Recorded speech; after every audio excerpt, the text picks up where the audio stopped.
Selamat pagi teman-teman semuanya. Selamat datang nih di kita sebenarnya tripod ya podcast karena kita kelompok tiga. Jadi hari ini aku bareng teman-teman ada Kak Devi, ada Bang Dani, ada Ellen, ada Eben. Di sini kita mau bahas topik yang menjadi kecemasan kita sebagai masyarakat Indonesia saat ini, yaitu minimnya literasi bagi generasi muda yang dimana kita tahu kalau kita ini sekarang berada di level minat baca yang di level 60 dari 61 negara. Cukup mengkhawatirkan ya. Jadi aku mau minta dulu pendapat dan pengalaman dari teman-teman kita di sini. Mungkin bisa aku mulai dari Kak Devi dulu. Gimana sih Kak hal yang di keseharian Kakak nih yang Kakak lihat, oh ini aduh kasihan banget ya, kenapa sih harus terasa begini, kayak harusnya bisa begini loh, gimana Kak? Boleh minta pendapatnya. Sebelumnya selamat pagi dulu semuanya. Kalau ngomongin minim literasi ini jujur agak sedih ya, karena kan kalau di zamannya kita dulu mungkin untuk setelah tamat SD kita pasti udah pada lancar untuk membaca gitu kan, nggak lagi terbata-bata. Tapi kenyataannya kalau aku sendiri lihat di sekeliling aku sekarang nggak kayak gitu. Zaman sekarang itu bahkan untuk anak SMP pun ada yang masih membaca itu tidak selancar yang seharusnya mereka sudah kuasai kayak gitu. Dan itu sangat sebagai sekarang insan PU yang baru ini sebagai ASN, calon ASN, membuat merasa sangat prihatin sih. Ini bangsa kita ini kedepannya bakal dibawa kemana gitu ya Kak Dwi, kalau dari aku. Aku juga ngerasa sih kayak minim literasi ini nggak mandang umur ya kan, maksudnya dari yang sekolah pun sampai yang udah tua pun, kadang-kadang tuh minim literasinya tuh mempengaruhi, memberi efek negatif juga sama kita-kita di sekitar mereka. Kayak nanya info tapi nggak baca dulu misalkan. Jadi mengundang misunderstanding ya. Kalau dari Bang Dani gimana Bang? Aku pengen tahu dong pendapat Abang yang fenomena minim literasi yang Abang rasain di kehidupan sehari-hari itu gimana? Contohnya.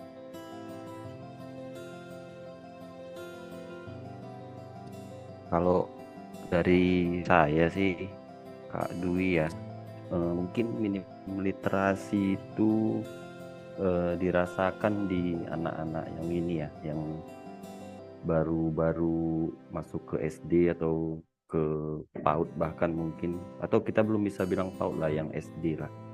Itu mereka karena kecanduan dengan gadget sih menurut saya Kak. Itu sih yang harus dikurangi. Jadi ada perlu pengawasan orang tua juga selain guru di sekolah untuk lebih ditingkatkannya lagi, baca buku atau pelajaran, mengulang kembali pelajaran di rumah sih. Menurut saya sih gitu sih Kak Dwi.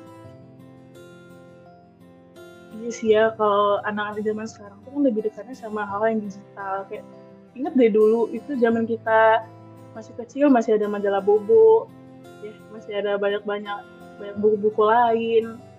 Kalau anak-anak sekarang mungkin orang tuanya udah pada kasih iPad aja ya dalam bentuk e-book gitu. Tapi kayaknya mungkin itu jadi salah satu faktor ya yang bikin mereka kurang minat membaca. Kalau dari Kakak Ellen, Betul, bahkan gimana kalau Kak Ellen? Gimana Kak Ellen pendapatnya? Eh, Pernah ngelihat apa gitu? Terus tanggapannya gimana? Kalau aku pribadi, aku ngelihat anak-anak zaman sekarang mungkin karena sering dikasih gadget dan pokoknya main game-game yang di iPad gitu-gitu, di tab gitu. Jadi mereka jadi kecanduan dan membuat mereka tuh pengennya sukanya yang kayak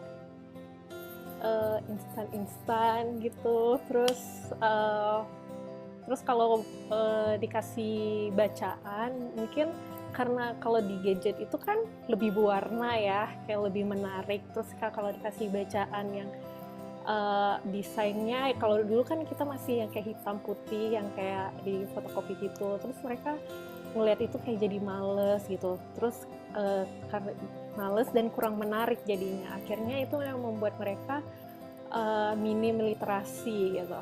Menurut aku sih gitu sih, menurut aku.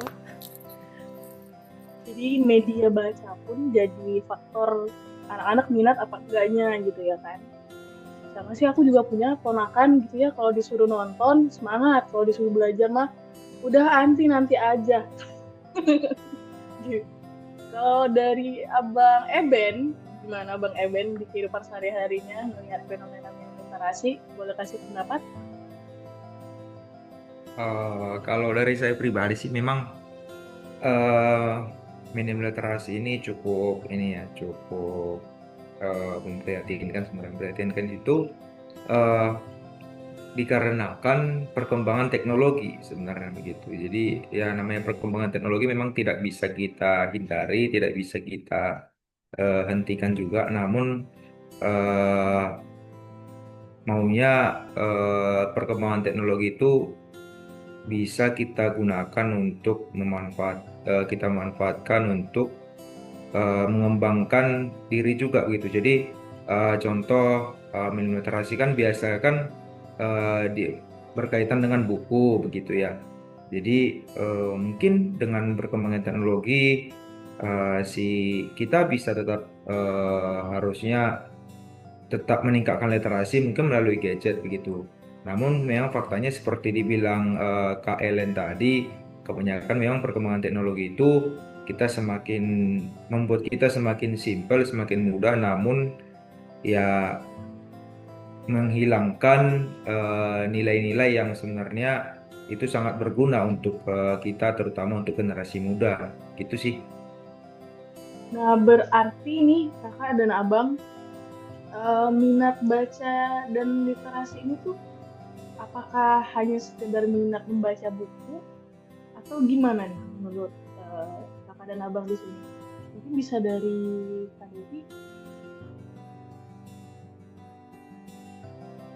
Kalau menurut aku sendiri sih nggak cuma terbatas di buku aja ya yang masuk ke minim literasi. Di sini juga minim dalam hal penelahan informasi gitu. Jadi kalau yang dari aku lihat nih, masyarakat kita sekarang nih setiap kali menerima informasi itu tidak di-sharing dulu, langsung ditelan mentah-mentah. Kenapa? Karena tadi itu pengaruh gadget kan mungkin ya. Jadi karena udah terbiasa dengan video-video singkat kayak TikTok, Reels, attention span dari masyarakat kita itu termasuk minim. Jadi kalau begitu diberikan sebuah informasi yang mereka anggap terlalu ribet, terlalu panjang, atau terlalu banyak, mereka itu akan menjadi malas untuk menelaah informasi tersebut. Nah, disitulah jadinya tercipta minim literasi.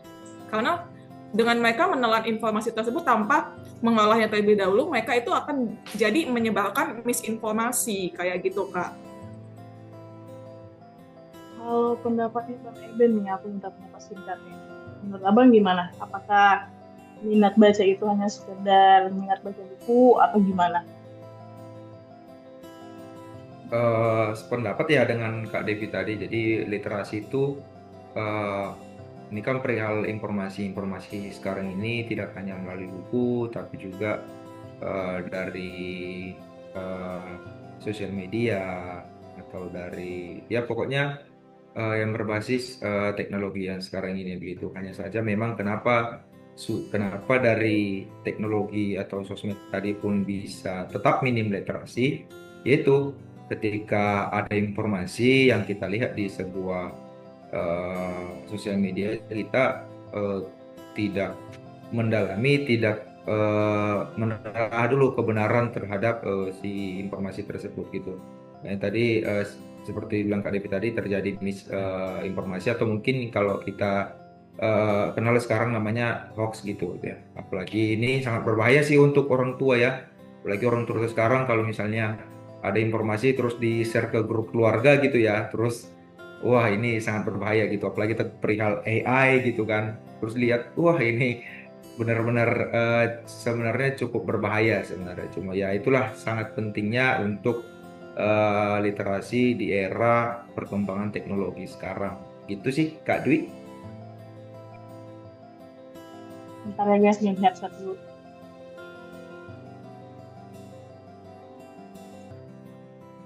Banyak kali kendalanya.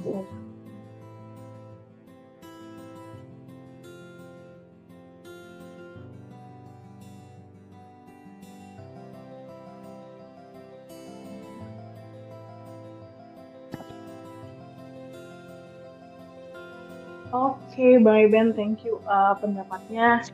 Terus tadi karena dengar ibu pendapatnya Kak Devi, aku jadi ingat di satu video ada konten kreator lagi nanyain anak gitu ya, nanyain ibu kota negara ini apa, nggak bisa jawab gitu. Sedangkan kita kan kayaknya dari zaman sekolah itu kita udah pelajarin gitu. Kayaknya kita di umur mereka tuh kita udah paham dan hafal deh. Jadi gimana tuh pendapatnya Kakak Ellen? Sedih dan miris dan atau gimana perasaannya melihat video itu? Ya, kalau aku sih lumayan sedih ya, karena itu sebagai bentuk kegagalan dan penurunan kualitas masyarakat kita gitu. Hal-hal yang mendasar aja tuh mereka belum tahu, karena balik lagi karena kurangnya kebiasaan membaca gitu. Di rumah itu jarang dikasih buku dan atau orang tuanya juga nggak membiasakan mereka untuk membaca buku. Terus jadi anak-anak jadi kebiasaan juga tidak terbiasa untuk membaca buku gitu, karena mereka melihat membaca itu membosankan dan kurang menarik juga gitu. Dan sehingga ya kalau untuk merubah kebiasaan itu harus balik lagi ke orang tuanya, ke lingkungan sekolahnya gitu. Kayak gitu sih menurut aku ya.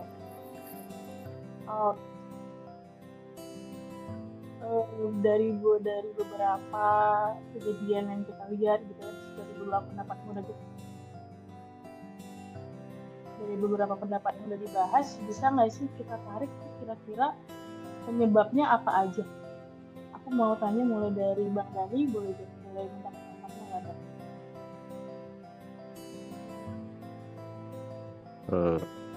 Jadi Kak, kalau dari kakak, pertanyaan kakak tadi apa penyebabnya, sebenarnya sih memang betul kata Kak Ellen tadi, yang paling susah memang merubah kebiasaan.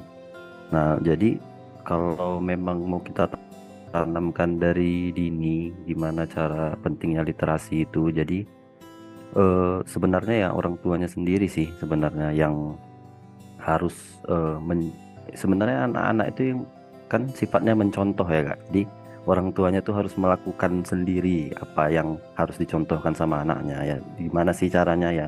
Sering membaca buku atau gimana, atau bisa mengedukasi. Memang bisa juga mengedukasi dari teknologi, tapi ada batasnya sih Kak. Itu sih menurut. Oke, nanti Bang Dani. Aku juga pengen dengar pendapat dari podcast yang lain. Mungkin dari Bang Eben bisa kasih pandangannya, penyebabnya apa tuh kira-kira, Bang? Oke, kalau untuk penyebab tadi ya mungkin kalau secara strukturnya ya ada internal eksternal begitu ya. Internalnya ya dari pribadi orangnya juga, karena kan tadi ini bukan hanya dari luar aja penyebabnya. Kalau memang dari dasar kita sendiri pun malas gitu ya, malas ya udah gitu, nggak bakal bisa juga gitu. Kemudian kalau untuk eksternal tadi seperti bilang mengenai tadi orang tua, kemudian juga menurut saya di sini perlu peran eksternal itu adalah pemerintah, yang mana apabila pemerintah bisa memberikan perhatian lebih terhadap hal ini untuk meningkatkan literasi anak muda, begitu terutama ya.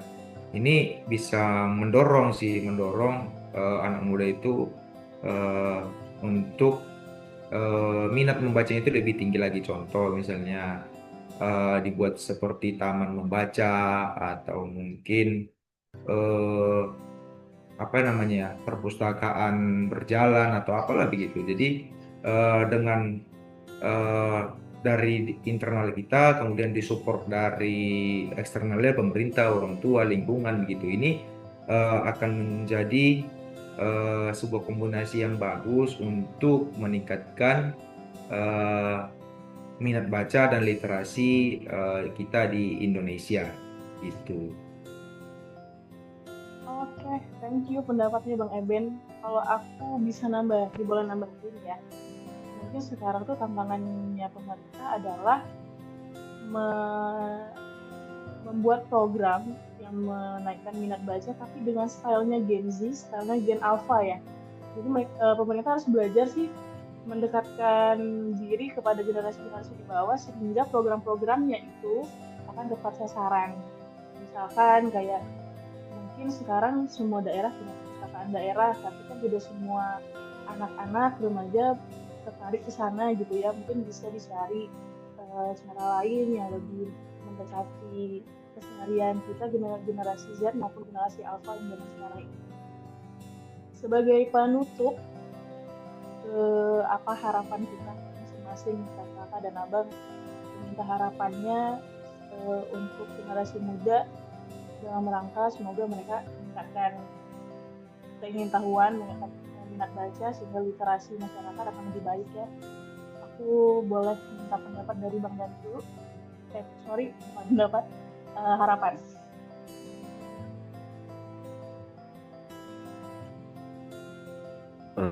Harapan saya sih Kak, sebenarnya sih dari pemerintah dulu ya, gimana ya, untuk ke akses pendidikan yang lebih merata lagi sih, sama untuk menanamkan kebiasaan membaca yang udah ditanamkan sejak dini, mungkin dengan program-program yang inovatif atau gimana, dan itu dengan inilah poster-poster digital yang menarik gitu untuk menarik anak-anak dari sejak dini untuk rajin membaca sih Kak. Oke, thank you Bang Dani. Boleh dilanjut sama Kak Devi. Harapannya apa Kak? Kalau harapan aku tuh Indonesia bisa keluar lah dari tadi peringkatnya 60 dari 61 negara itu, kayak wah kok bisa negara kita tuh rendah banget dalam hal minat membacanya gitu kan. Nah, bagaimananya ya kita sebagai ASN, aku sih berharap bisa juga seperti yang dibilang Bang Dani, dimulai dari pemerintah. Karena memang faktanya sekarang tuh akses yang dimiliki masyarakat ke dalam untuk memperoleh informasi itu nggak merata gitu. Yang di pedalaman tuh untuk memperoleh buku aja sulit dan mahal. Bagaimana mereka bisa meningkatkan minat membacanya kalau begitu kan. Jadi mungkin kita bisa mulai dulu dari membenahi dari dalam, begitu Kak. Oke, thank you Kak Devi. Sekarang aku minta Kak Ellen tolong berikan harapannya dong untuk ini adik-adik, untuk generasi muda yang literasi ini. Oke, kalau aku sih semoga membaca bisa menjadi kebiasaan yang menyenangkan, bukan sekedar sebuah kewajiban, dan harapannya anak-anak tumbuh di lingkungan yang mendukung literasi, sekolah bisa lebih kreatif dalam menumbuhkan minat baca untuk anak-anak, dan akses terhadap bahan bacaan itu makin mudah. Kita ingin melihat generasi yang tidak hanya suka membaca tapi juga mampu berpikir kritis, memahami dan bijak dalam menyerap informasi, karena bangsa yang kuat dimulai dari masyarakat yang gemar membaca. Terus terakhir Bang Eben, tolong penutupan harapannya, semoga gimana nih untuk generasi kita ke bawah yang literasi ini, harapan Bang Eben seperti apa? Mungkin kalau untuk harapan tidak jauh berbeda ya Kak dari teman-teman yang lain. Harapannya memang kembali lagi pada pemerintah, bagaimana pemerintah bisa memberikan dukungan dan juga memfasilitasi eh, supaya minat baca dari kita anak muda itu bisa meningkat gitu. Kemudian dukungan dari orang tua itu sangat dibutuhkan begitu ya, gimana supaya anak-anaknya bisa eh, lebih terdorong lagi, lebih termotivasi supaya tidak malas dalam hal literasi, dalam terutama untuk membaca begitu. Mungkin itu sih harapannya dari saya Kak Dwi. Oke, kalau gitu berarti bisa aku tarik kesimpulan ya kalau fenomena minat literasi ini nggak bisa kita salahkan ke objek yang kita lihat nggak tahu apa-apa ya. Maksudnya ini juga didukung sama kelalaian dari lingkungan kita, mungkin dari faktor circle kecilnya ada di didikan orang tua, kebiasaan di rumah. Kalau di bawah mungkin ada juga faktor kelalaian dari pihak sekolah, juga mungkin kelalaian dari kita sebagai pihak pemerintah yang kurang memfasilitasi atau gimana. Mungkin yang menjadi PR juga untuk kita membuat program yang mampu mendukung adik-adik ini dari siswa terkecilnya sampai siswa terbesarnya, sehingga mereka mampu punya rasa minat baca dan menghasilkan literasi yang baik ya. Oke, sampai di sini aja ngobrol-ngobrol kita hari ini. Saya Dwi Purnamasari dari BPBPK Riau. Saya Devi Friska Sembiring dari BPBPK Sumatera Utara. Saya Dani Anggara dari BPBPK Sumatera Utara. Saya Eben Tamubolon dari BPBPK Sumut. Saya Ellen Christie dari BPBPK Riau. Kami pamit undur diri, semoga punya kesempatan lain mendengarkan pendapat-pendapat kami nanti. Sampai di sini aja, terima kasih sudah menonton.